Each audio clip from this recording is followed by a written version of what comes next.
അയോധ്യ രാമക്ഷേത്ര കൊള്ളയുടെ CCTV ദൃശ്യങ്ങൾ അന്വേഷണ സംഘത്തിന് ലഭിച്ചിരിക്കുകയാണ്. ഇക്കഴിഞ്ഞ ഏപ്രിൽ 27-ാം തീയതി മുതൽ ജൂൺ 5 വരെയുള്ള CCTV ദൃശ്യങ്ങളിൽ 70 തവണ പ്രതികൾ പണമടക്കം മോഷ്ടിക്കുന്നത് വളരെ വ്യക്തമായിട്ടുണ്ട്. ഏപ്രിൽ 27-ന് മുമ്പുള്ള ദൃശ്യങ്ങൾ വീണ്ടെടുക്കാൻ SIT നടപടികൾ ആരംഭിച്ചു കഴിഞ്ഞു എന്നാണ് മനസ്സിലാക്കാൻ കഴിയുന്നത്. ക്ഷേത്ര ട്രസ്റ്റിൽ നിന്നും ചമ്പത് റായും അനിൽ മിശ്രയും രാജിവെച്ചതിന് പിന്നാലെയാണ് ഈ വിവരങ്ങൾ ഇപ്പോൾ പുറത്തു വന്നിരിക്കുന്നത്.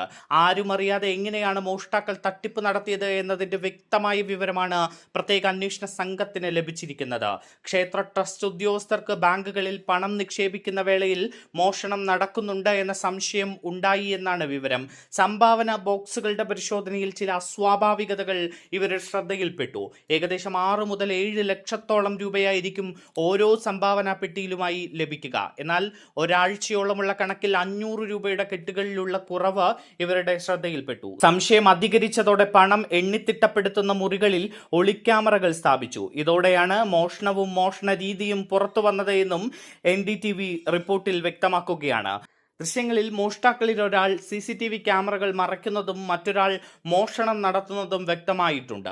ഒരാഴ്ചത്തെ ദൃശ്യങ്ങളാണ് അന്വേഷണ സംഘം പരിശോധിച്ചത്. ഇതിൽ പണം എണ്ണിത്തിട്ടപ്പെടുത്തുന്ന ജീവനക്കാരിൽ ഒരാൾ CCTVക്ക് മുന്നിൽ മറഞ്ഞു നിൽക്കും. അതേസമയം കൂട്ടത്തിലുള്ള അടുത്തയാൾ കെട്ടുകണക്കിന് പണം വസ്ത്രത്തിനുള്ളിൽ ഒളിപ്പിക്കും. ഇങ്ങനെയാണ് പണം കടത്തിയിരുന്നത്. ഇതുകൂടാതെ മറ്റ് പല രീതികളും ഇവർ പിന്തുടർന്നു. ഓരോ പണക്കെട്ടിലും പ്രതികൾ അധികമായി നോട്ടുകൾ വയ്ക്കും. ടാലി ചെയ്യുമ്പോൾ എത്ര കെട്ടുകളുണ്ട് എന്ന് മാത്രമാണ് പരിശോധിക്കുന്നത്. കെട്ടുകളിൽ എത്ര നോട്ടുകൾ ഉണ്ട് എന്ന് എണ്ണി തിട്ടപ്പെടുത്തില്ല. ഇതുവഴി ഈ ഒരു വൗച്ചർ ഇവർ ഉണ്ടാക്കും. ബാങ്കിലേക്ക് പണം മാറ്റുമ്പോൾ അധികമായുള്ള നോട്ടുകൾ മാറ്റും. വൗച്ചറുമായി ബാക്കിയുള്ള മുഴുവൻ തുക ടാലി ആവുകയും ചെയ്യും. മോഷ്ടിച്ച തുക പ്രതികൾ ആദ്യം ക്ഷേത്ര സമുച്ചയത്തിനുള്ളിലെ ബാത്റൂമിലായിരുന്നു സൂക്ഷിച്ചിരുന്നത്. കൃത്യമായ അവസരം ലഭിക്കുമ്പോഴാണ് പണം പുറത്തെത്തിക്കുന്നത്. പിന്നീട് ഈ പണം വീതിച്ചെടുക്കുകയാണ് സംഘം ചെയ്തിരുന്നത് എന്നും അന്വേഷണത്തിൽ വ്യക്തമായിട്ടുണ്ട്.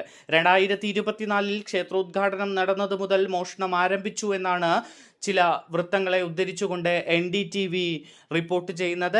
SITയുടെ ഇടക്കാല റിപ്പോർട്ടിലാണ് ഇക്കാര്യം പറയുന്നത് എന്നും NDTV പറയുകയാണ്.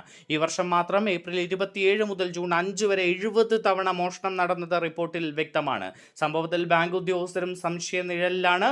ചില സർക്കാർ ജീവനക്കാർക്കെതിരെയും നടപടി ഉണ്ടാകാനുള്ള സാധ്യത ഇപ്പോൾ പുറത്തു വരുന്നുണ്ട്.